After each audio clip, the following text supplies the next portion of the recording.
If you're anything like me, then you were super excited when Apple announced the iPad mini 6 and the iPad 9. With the mini, it had been 2.5 years since the 5, and then with the iPad, I just wanted to see what Apple added to this entry-level model to make it better. So let's talk about what are the important differences between these two iPads and which one would be a better fit for you. It's pretty obvious that one of the most important differences is the size, and I don't just mean the 8.3-inch display on the iPad mini 6 versus the 10.2-inch display on the iPad 9. It's also the overall size of the device. When it comes to portability or ergonomics, I want you to think about how you actually plan on using this device and then which size would work better for you. Are you going to use it to work with productivity apps? Are you going to multitask? Are you going to use it to watch content and surf the web? Or are you going to use it to game? So I'm going to talk about all these things and then we'll see how each device performed in real life. When we look at the design, one of these is a major upgrade and the other one, not so much. The iPad 9 looks exactly like the iPad 8.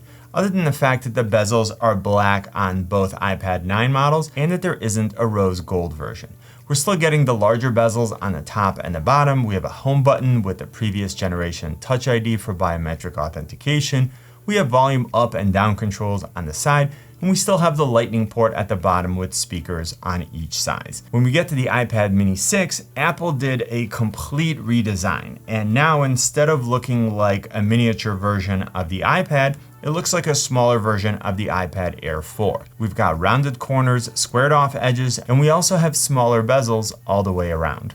For biometric authentication, Apple implemented Touch ID into the power button, just like they did on the iPad Air 4. And you'll see that the volume up and down controls are at the top, since the entire right side is reserved for the second generation Apple Pencil. We're also getting a USB-C port with significantly faster transfer speeds than a Lightning port. And finally, we have speakers on both sides of the iPad mini so that when you're watching content or playing games in landscape mode, you're getting much fuller stereo sound. When you're watching a movie or YouTube, it just provides a better experience all around. And when you're gaming, which I'll talk about later on, there are times where you just absolutely need to be able to hear which direction the sound is coming from.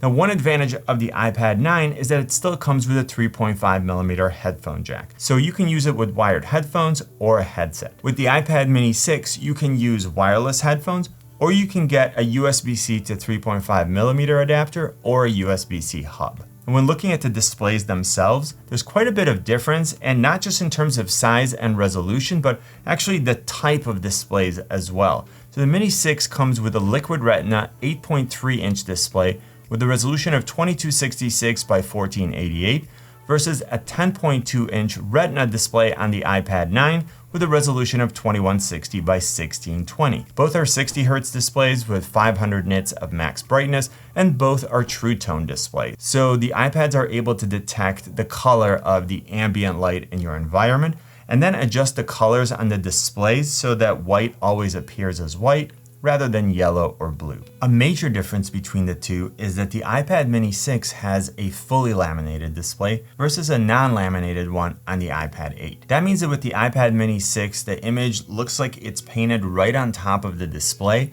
and with the iPad 9, if you look at the edge, it will look like it's under a sheet of glass. Now, a lot of people ask me if this actually makes a difference, so let me break it down for you. For most things that I do, which includes surfing the web, using different productivity apps, watching content, editing photos, and even for gaming, I haven't really noticed a difference because unless you're looking at the edge of the display, you don't really have depth perception, so it's very hard to tell the difference. Now, when it comes to using an Apple Pencil, then there's a more noticeable difference because on the iPad mini 6, the tip of the pencil looks like it's touching the content that's being created. With the iPad 9, if you look at a little bit of an angle, you can see that the tip of the pencil is slightly separated from the content because of the air gap. The iPad mini 6 is compatible with the second generation Apple Pencil versus the iPad 9, which still uses the first generation. Now, I use both and I've had no issues, but if you're a serious artist or you just want the best Apple Pencil experience, that would be the iPad mini 6. Now, personally, I like the second generation Apple Pencil better. I like the flat edge, I like the double tap functionality, and I like that it pairs, charges, and is stored on the side of the iPad mini This way, it's always ready to use. Now let's talk about the camera systems, where both iPads received an upgrade this year. If you're getting value from this video, give it a thumbs up, and if you're new here, hit that subscribe button. When we look at the front-facing cameras, we see that both iPads were upgraded to an ultra-wide 12-megapixel f2.4 camera. Both now offer a feature called Center Stage, where the ultra-wide camera can detect and track a subject as it moves through the frame. It can then zoom in and out to keep the subject framed in a center, and it gives the impression that the camera is panning or tilting to follow the person. This feature works really great for video calls with FaceTime or Zoom, and then even with apps like TikTok. Now looking at the rear-facing cameras, the iPad mini 6 comes out ahead with a wide 12-megapixel f1.8 camera versus an 8-megapixel f2.4 on the iPad 9. Both have digital zoom of up to 5x, but only the iPad mini 6 has a flash, which happens to be a quad LED True Tone flash. And this will only matter to you if you plan on taking pictures with your iPad in low light. The iPad mini 6 camera can also shoot at 4K at up to 60 frames per second versus only 1080p on the iPad 9, and it could shoot slower and higher resolution slow motion. So if that's something that you like to do, keep that in mind. Now, one last difference that I saw is that the iPad 9 has HDR for photos and the iPad mini 6 has Smart HDR 3. I always like to remind people that when you compare camera systems on tablets, you should take into account whether you actually plan on using them. If you're always going to shoot photos and video with your phone, then it doesn't really matter. But if you plan on using these devices to create some content, then it does. There is one really important difference that I want to make sure that I talk about because it could help you decide between the two. So if you plan on doing a lot of typing, the iPad 9 has a ton of options in terms of keyboard cases, and they provide a really comfortable typing experience. I'll link to a few of my favorites in the description. Now, there are keyboard cases for the iPad mini 6, but keep in mind that the keyboard is the width of the iPad mini, which means that it's usable, but it's pretty small and will be less comfortable to use. You can also connect both iPads to an external keyboard and a mouse, which works well if you're working at home, but it's not the best portable solution. Now, ultimately, if you plan on doing a lot of typing and you want to use a keyboard case, I'm going to give the edge to the iPad 9. Now, both iPads received new chips with upgraded processing power. The iPad 9 now comes with the A13 Bionic chip, and the iPad mini 6 comes with the more powerful A15 Bionic. Now, I'll quickly give you benchmark scores, and then we'll talk about multitasking and gaming. For single-core performance, the iPad mini 6 scored 1594, versus 1330 on the iPad 9. And for multi-core performance, we're looking at 4604 versus 3376. So we're getting a pretty significant difference if we only look at the numbers. For basic things like surfing the web, watching YouTube, going on Netflix, working with productivity apps, you're not really going to notice a difference. Both iPads are very responsive, they're quick to wake up from sleep, apps open really quickly, and switching between apps is practically instant. I'll continue to run some tests with different drawing and video editing apps, and I'll include them in follow-up videos. But so far, I'm very happy with the performance of both of these. The iPad mini 6 comes with 4 gigs of RAM versus 3 on the iPad 9. Now, I'll get to gaming in just a minute, but as far as multitasking, again, I haven't noticed a significant difference. Both ship out with iPadOS 15, so you're getting all the new multitasking features. You can use split view, slide over, and the new multitasking menu, and a lot of other convenient upgrades. I'm going to give the edge to the iPad 9 because the larger display makes it easier to work with multiple apps. At the same time, I have to say that the nice thing about the iPad mini 6 is that you still get all of that same functionality and all of those features in a more portable device. So I can definitely see that there are some use cases where it would be the better fit. Now, if you have a Mac, iMac, or MacBook, you can also use Sidecar with both of these iPads. This way you can have a second or third display, and this is something that I use with all of my iPads. Again, it comes down to whether you want the larger additional monitor or a more portable one. Now let's get to gaming, which has been great on both of these devices. The iPad mini 6 has a more powerful chip and additional RAM. But I think the biggest advantage it has is ergonomics. For me, it's the perfect size. It's extremely comfortable to hold, and at the same time, it has a noticeably larger display than my iPhones, so the gaming experience is way better.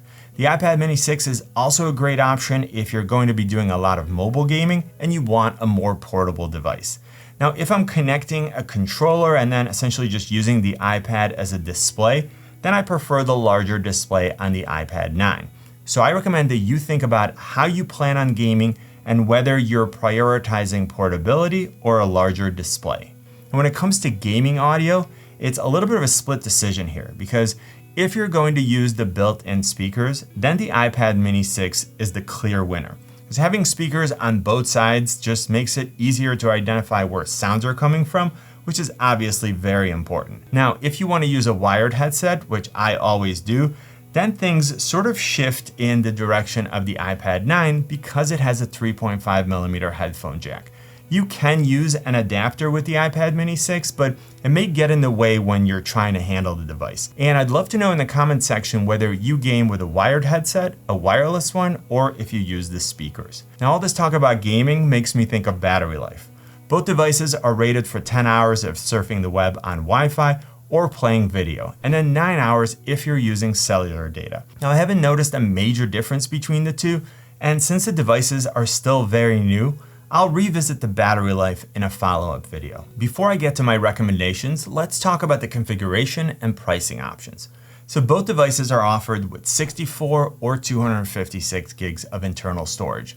The iPad 9 sells for $329 and $459, and the iPad mini 6 sells for $499 or $649.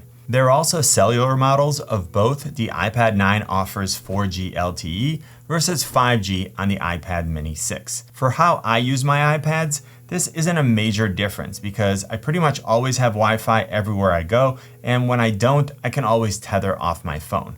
But if you're gaming or doing a lot of work remotely, then having a dedicated data plan for your iPad is a really good idea. Now, 5G may or may not be important to you right now, and it might not even be available where you live. But keep in mind that you're buying a device that should last you for years, and if you plan on getting a data plan, it may be a good idea to have the option of using 5G. All right, so how would I make this decision? I think both devices are good and both are a good value. So here's how I would go about it. I would get the iPad 9 if you're on a budget, you prioritize a larger display, you want a better typing experience with a keyboard case, you want more screen real estate for multitasking and for sidecar, or you want a built-in headphone jack for gaming.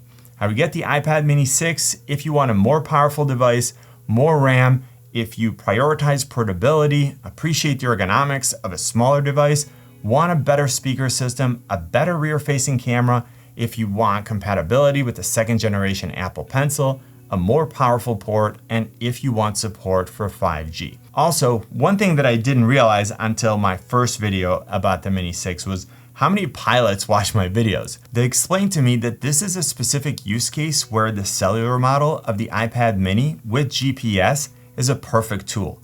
Who knew?